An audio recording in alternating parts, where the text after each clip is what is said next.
Foremost acknowledging all these principal residential magistrates from the 4 regions across Papua New Guinea, Fiji and Solomon Islands who have attended this anti-money laundering and financial terrorism training in Port Moresby.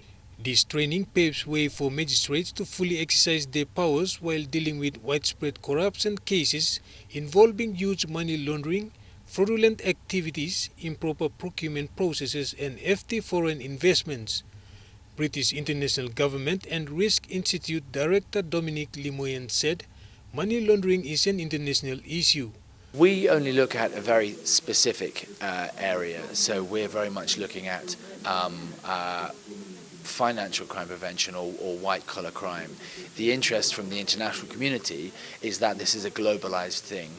When there's an organization called the Financial Action Task Force, which monitors countries all over the world in relation to their money laundering defenses and in relation to terrorism financing or weapons of mass destruction.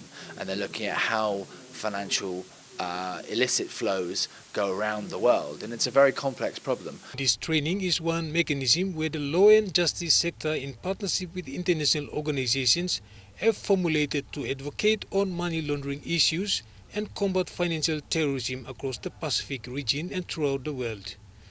This first of its kind event, conducted by British International Government and Risk Institute called GovRIS, supported by the British High Commission, is another milestone in the magisterial service. It is part of its reform aimed at boosting the law and justice sector.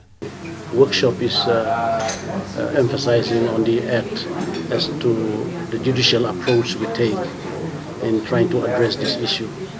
We never thought that we could extend our powers. We have that ancillary jurisdiction, and with the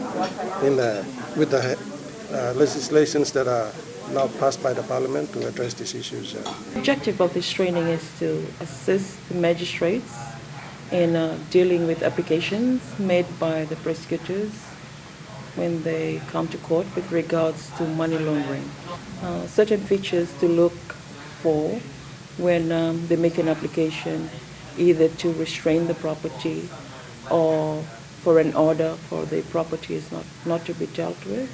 Meanwhile, the main loophole is with the implementation of the appropriate legislation like the Proceeds of Crime Act to effectively deal with money laundering cases in the country.